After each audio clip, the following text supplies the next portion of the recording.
Nous allons voir dans cette vidéo la configuration du protocole NAT. Donc NAT, c'est un protocole qui permet de traduire des adresses IP privées en une adresse IP publique, ainsi que des adresses IP publiques en adresses IP privées. Donc des adresses IP privées, ce sont des adresses qui ne peuvent pas être utilisées au niveau d'Internet, elles ne sont pas routables. C'est des adresses qui peuvent être utilisées au niveau local, et ce sont aussi des adresses qui peuvent être utilisées à un instant T par plusieurs réseaux locaux. Il faut juste faire en sorte que ces réseaux locaux ne puissent pas communiquer entre eux et ces réseaux locaux ne puissent pas accéder à Internet. Il y a normalement 3 plages au niveau d'IPv4. Il y a la 10.0.0.0, il y a la 172.16.0.0 et il y a la 192.168.0.0.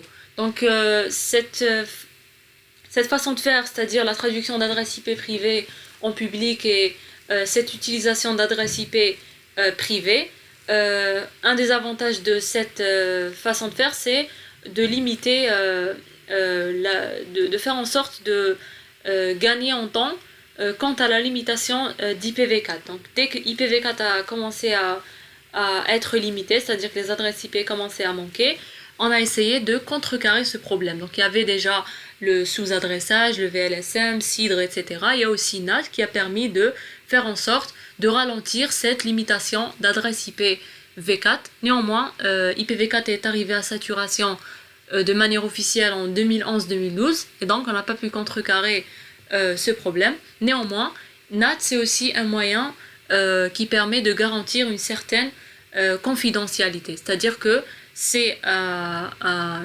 protocole qui permet de garantir la sécurité et c'est ce qui nous intéresse dans le cadre de ce TP. Donc si le réseau privé en question utilise des adresses IP publiques à l'extérieur, veut dire qu'à l'extérieur, ce réseau il sera visible via ces adresses IP publiques et donc on ne connaîtra pas les vraies adresses ou bien les adresses IP privées utilisées au niveau local. Pour configurer NAT, on peut soit le configurer de manière statique, soit le configurer de manière dynamique, ou bien carrément configurer la surcharge NAT. On va voir ces deux façons de faire. On va commencer par la configuration du NAT statique. Avant cela, on va réaliser une topologie exemple pour pouvoir faire toutes les manips de ce TP. Donc on a ici 3 PC. On a 2 commutateurs, pardon. On a ici un routeur. Et on a de l'autre côté, on a par exemple un serveur. Et donc forcément on a 2 réseaux interconnectés entre eux via un routeur. Donc on opte pour une topologie assez simple, juste pour illustrer la configuration du protocole NAT. Donc là on a un réseau, et là on a un réseau. On va opter pour le 192.168.1.0/24 pour les PC. Donc le premier PC c'est 1.1, le second c'est 1.2, ils ont tous la même passerelle 1.10 et le troisième PC il aura pour adresse 1.3. Voilà. Pour le deuxième, avant de passer au deuxième, on va configurer l'interface du routeur. On va utiliser l'onglet graphique pour juste être rapide, donc l'onglet config, pardon. Et là, le serveur, il aura pour adresse IP 2.1/24. Et 2.10, la passerelle qui est l'adresse IP de l'interface du routeur, la 1/0. Voilà. On a terminé la config. Maintenant, on va configurer NAT de manière statique. Avant de configurer NAT, il faut d'abord, au niveau de la topologie qu'on a, délimiter quel est le réseau privé, quel est le réseau public. On va faire en sorte que le réseau où il y a le serveur soit le réseau privé. C'est-à-dire que le serveur, il aura une adresse IP privée et une adresse IP publique. Ça sera celle qui sera visible à l'extérieur, par exemple par les PC. Et donc au niveau de cette topologie, donc on aura cette partie du réseau qui sera considérée comme étant le réseau privé. Donc on va débuter la configuration au niveau du routeur. Pour configurer NAT de manière statique, il faut passer en mode de configuration du terminal et taper la commande ipnat inside source statique, et là on met l'adresse IP privée suivie de l'adresse IP publique. Du moment que le réseau privé c'est celui-là, et donc ça sera l'adresse IP à traduire, ça sera celle du serveur, donc la 2.1 192.168.2.1 espace, on met l'adresse IP publique correspondante. On va opter pour 4 fois 200. Si on tape cette commande, veut dire que l'adresse IP privée 2.1 correspond à l'adresse 4 fois 200 publique. C'est-à-dire qu'on a créé ce qu'on appelle un mappage statique d'une adresse IP publique à une adresse IP privée. Du moment qu'on a un seul équipement, donc il suffit de saisir uniquement cette commande une seule fois. Avant, pour que NAT soit actif, il faut configurer ce qu'on appelle des interfaces de traduction interne et externe. C'est au niveau du routeur où NAT est configuré. Donc, pour savoir quelle est l'interface de traduction interne et quelle est l'interface de traduction externe, il faut déjà comprendre le sens des deux. Une interface de traduction interne, c'est une interface qui permet la traduction de l'adresse IP privée vers l'adresse IP publique, contrairement à l'interface de traduction externe qui permet l'inverse, qui est la traduction de l'adresse IP publique en une adresse IP privée. Du moment que le réseau, le privé, c'est celui-là, et donc ce qu'on doit traduire du privé vers le public, ça sera au niveau de cette interface. Et au niveau de cette interface, veut dire quand on reçoit des réponses, on va traduire l'adresse IP publique en une adresse IP privée. Et donc, la face Ethernet 1/0 sera considérée comme étant une interface de traduction interne. L'interface face Ethernet 0/0 sera considérée comme étant une interface de traduction externe. Donc on accède d'abord en mode de configuration d'interface 1/0. Celle-là est considérée comme étant une interface de traduction interne. Pour faire en sorte qu'elle soit considérée comme étant une interface de traduction interne, on tape la commande ipnat inside. Exit. On accède à la deuxième interface. Et cette interface, elle est considérée comme étant l'interface de traduction externe. Ça se fait via la commande ipnat outside. Voilà, on a terminé avec la configuration du NAT statique. Maintenant, on va faire les tests. Donc, on va essayer de faire un ping de l'un des PC vers le serveur. Du moment qu'on est au niveau des PC, veut dire qu'on n'est pas censé connaître l'adresse IP privée du serveur. Et donc, on va essayer de faire le ping en utilisant son adresse IP publique. Donc ça sera ping 4 fois 200. On attend, donc c'est normal, parfois il y a des requêtes et des diffusions ARP qui se font. Regardez, il y a le deuxième, troisième et quatrième paquet qui arrivent. Maintenant on va réessayer ce ping en mode simulation pour voir réellement ce qui se passe. Là, vous avez le paquet qui est prêt au niveau du PC, qui va être envoyé au commutateur au routeur. Ce qui nous intéresse, c'est l'état du paquet au niveau du routeur. Donc, quand on clique sur le paquet, regardez, on a le paquet, quand il arrive à l'interface 0/0, il a pour adresse IP de destination 4 fois 200. C'était l'adresse IP publique du serveur et c'était celle que PC0 est censé connaître. Dès qu'il arrive à l'interface de traduction externe, qui est celle-là, qu'est-ce qui se passe? Il doit y avoir une traduction d'une adresse IP publique vers une adresse IP privée. Et c'est réellement ce qui se fait. Donc, le paquet qui va sortir du routeur, il va désencapsuler la trame Ethernet et va changer l'adresse IP de destination au niveau de l'entête IP. Et il va remplacer 4 fois 200 par l'adresse privée du serveur qui est la 2.1 pour que celle-ci puisse être délivrée de manière locale. Le serveur envoie un reply. Regardez ce qui se passe au niveau du paquet à ce moment-là. Donc au niveau du paquet, vous avez l'adresse IP source, c'est la 2.1, c'est l'adresse IP privée du serveur. Le routeur, qu'est-ce qu'il fait? Il transforme cette adresse IP privée en son adresse IP publique, celle du serveur, pour envoyer un reply au PC en spécifiant que le reply a été envoyé à partir de l'adresse 4 fois 200 et aussi parce que ce paquet arrive au niveau de l'interface Fast Ethernet 1/0 qui est considérée comme étant une interface de traduction interne, veut dire qu'elle traduit une adresse IP privée en une adresse IP publique. Et c'est ce qui est fait au niveau de cette manip.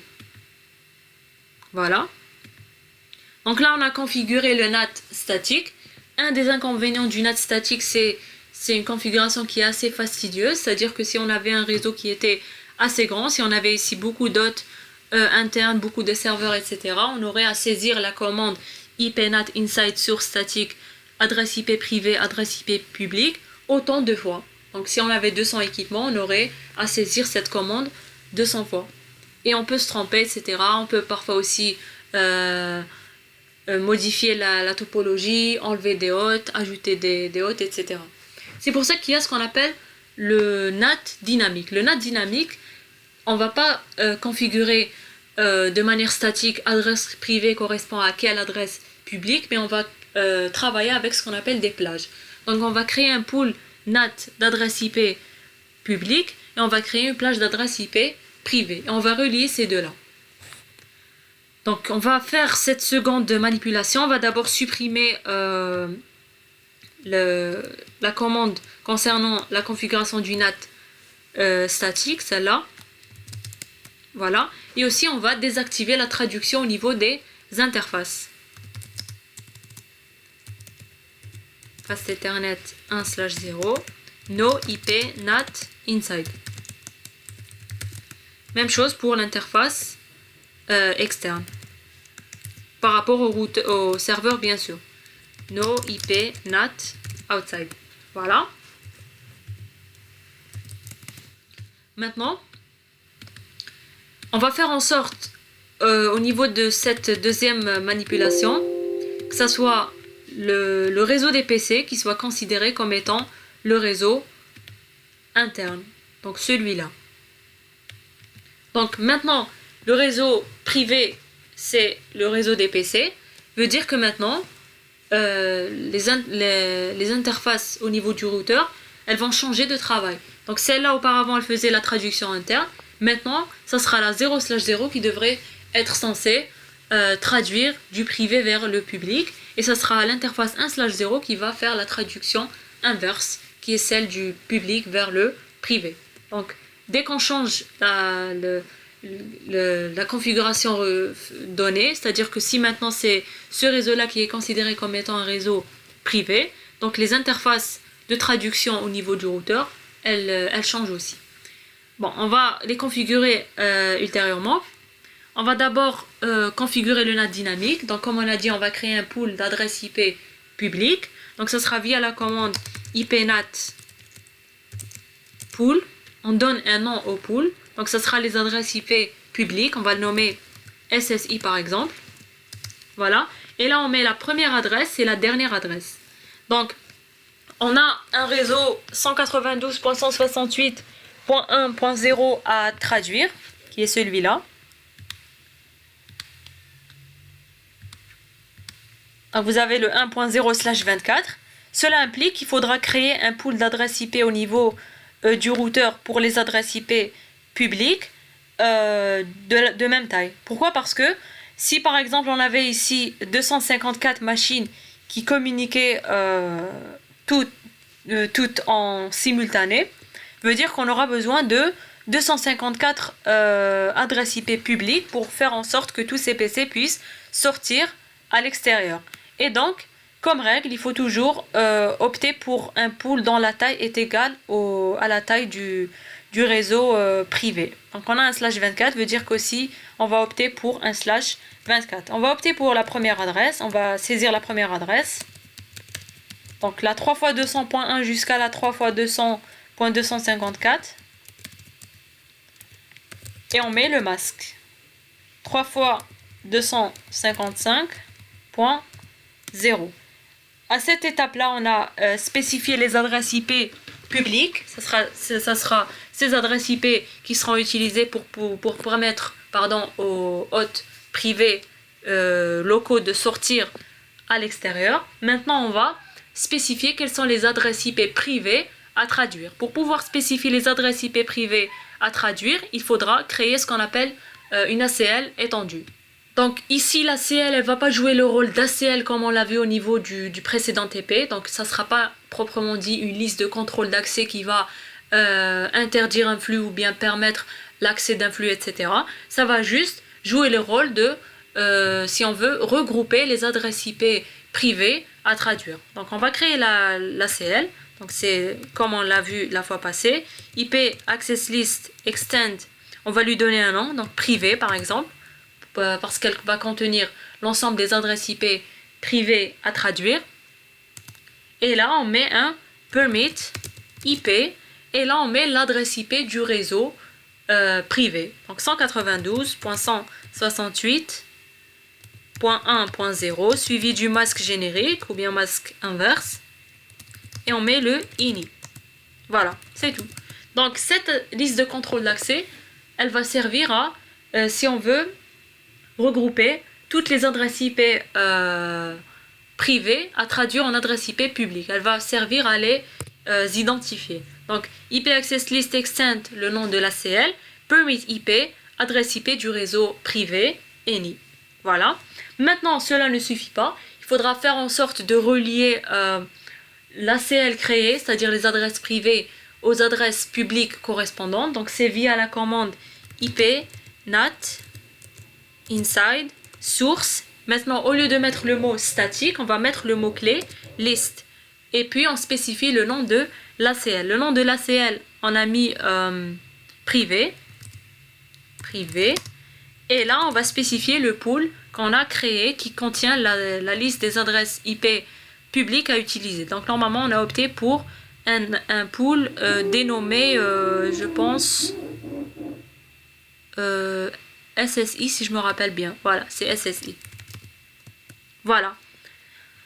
Donc là, on a configuré le NAT dynamique. On a spécifié les adresses IP privées à traduire, les adresses IP publiques correspondantes. Ce qui manque maintenant, c'est d'activer la traduction au niveau des interfaces du routeur. Donc ça, c'est une étape qui est indispensable.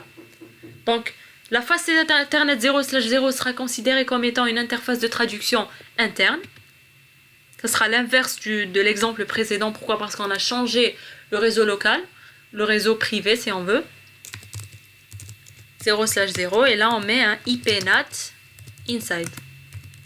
Pour la 1/0, ça sera un IP NAT outside. Voilà. On a terminé avec la configuration du NAT. Maintenant, on va essayer de faire en sorte que les PC puissent accéder à l'extérieur. Regardez, ce PC, il va envoyer un paquet au serveur. Regardez ce qui se passe. On va voir ce qui se passe au niveau du routeur. Regardez. L'adresse IP source du PC, c'est la 1.1. Dès qu'elle arrive au niveau du routeur, plus précisément au niveau de son interface de traduction interne, 1.1 figure au niveau du réseau qui a été configuré au niveau de l'ACL qui contient les adresses IP privées. Qu'est-ce qu'on fait? On fait une traduction d'une adresse IP privée vers une adresse IP publique. Et là, on pioche la première adresse au niveau du pool qui contient les adresses IP publiques. Même chose, le message va arriver au serveur émet un reply. Et là, on va faire la traduction inverse. On va traduire l'adresse IP publique en une adresse IP privée, celle de PC0. Maintenant, si PC1, par exemple, tente de communiquer aussi à l'extérieur, bon là, il lance une diffusion RP parce qu'il n'a jamais communiqué. Il récupère l'adresse MAC de la passerelle. Il fabrique son paquet ICMP.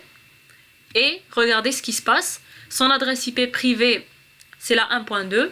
Elle a été traduite en l'adresse IP 3x200.2. C'est la deuxième adresse qui a été piochée du pool. Même chose si PC3 veut communiquer aussi en simultané. On va piocher la troisième adresse. Il fait ARP au lieu aussi.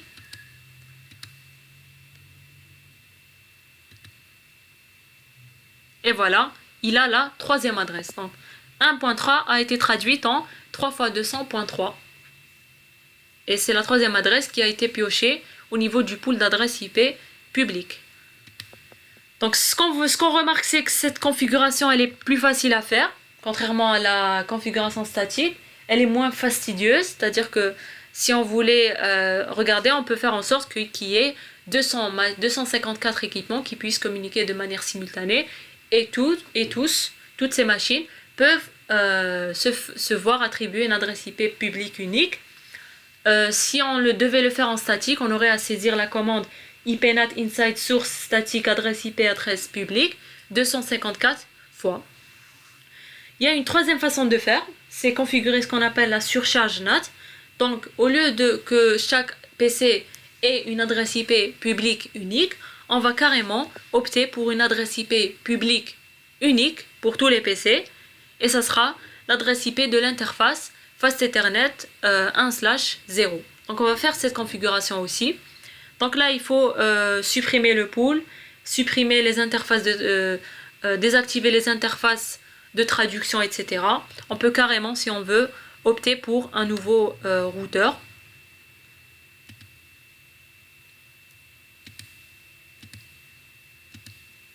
Voilà. Sinon on aurait pu faire les no, etc. Ça aurait aussi marché.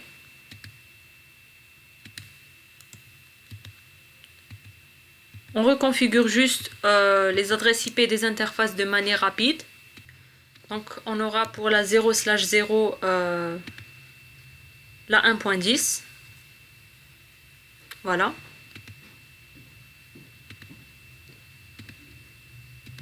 .192.168.1.10. Et l'autre, ça sera la 2.10, celle qui est en face du serveur.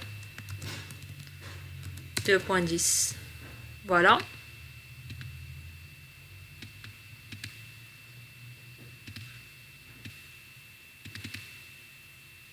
Donc là, ce qu'on configure, c'est toujours l'ACL qui va contenir les adresses IP privées. Donc IP Access List Extent, on va la nommer privée comme la fois passée, comme dans la manipulation précédente. Et on va mettre un permit IP 192.168.1.0 suivi du masque générique et any. Voilà. Maintenant, pas la peine de créer un pool d'adresses. Pourquoi? Parce qu'on va faire en sorte que tous les PC du réseau local privé aient comme adresse IP publique l'adresse IP du routeur externe. L'adresse externe qui est la 1/0 ou bien ce sera la 2.10. Voilà. Donc ça sera via la commande. Donc on va relier juste cette interface à l'ACL. Ça veut dire que l'ensemble des adresses IP présentes au niveau de l'ACL, il faudrait les traduire en une seule adresse IP publique. Donc ça sera via la commande IP NAT inside source list. L'ACL elle est nommée privée. Et là au lieu de mettre pool, on va mettre interface Fast Ethernet. Ça sera la 1/0. Voilà. Voilà pour la configuration de la surcharge NAT.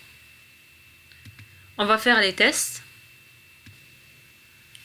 Donc on va activer le mode simulation pour voir réellement ce qui se passe au niveau du routeur, comment il fait la traduction.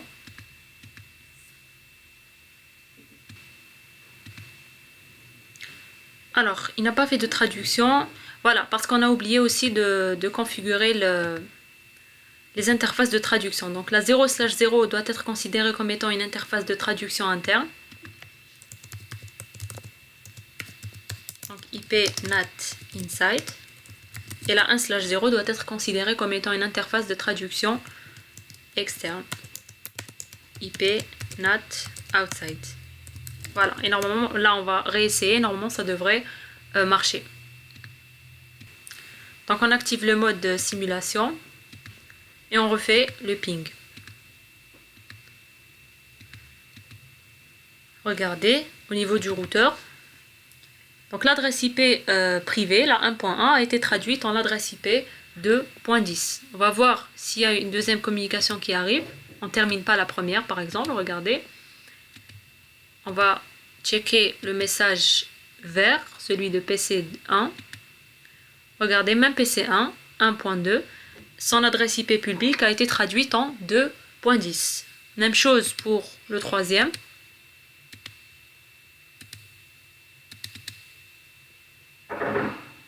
celui-là.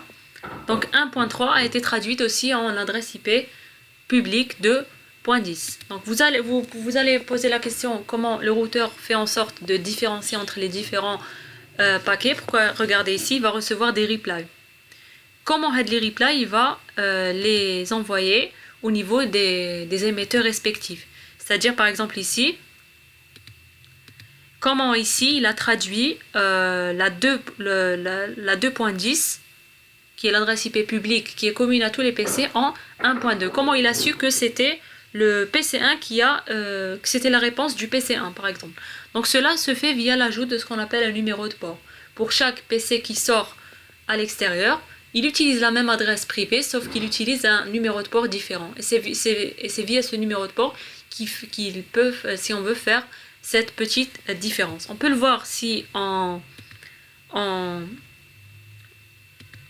vérifie la table NAT, donc ça sera via la commande show IP NAT translations. Regardez, ici interviennent les numéros de port. Premier PC, on lui a donné 28, le deuxième PC, on lui a donné 29, le troisième, on lui a donné 30, etc. Ils utilisent tous la même adresse IP publique, regardez, la 2.10, et ils ont des adresses IP privées différentes. 1.2, 1.3, 1.1, etc. Donc voilà pour la configuration du protocole NAT. Il suffit juste de se rappeler qu'on peut configurer NAT de manière statique. Pour chaque adresse IP privée, on crée un mappage statique d'une adresse IP publique à une adresse IP privée. Le NAT dynamique, on crée un pool d'adresses IP publiques qu'on associe à une ACL qui contient les adresses IP privées. La surcharge NAT, c'est juste créer une ACL étendue qui contient les adresses IP privées qui seront traduites en une seule adresse IP publique. Et le routeur fait la différence via l'ajout de numéros de port pour chaque communication.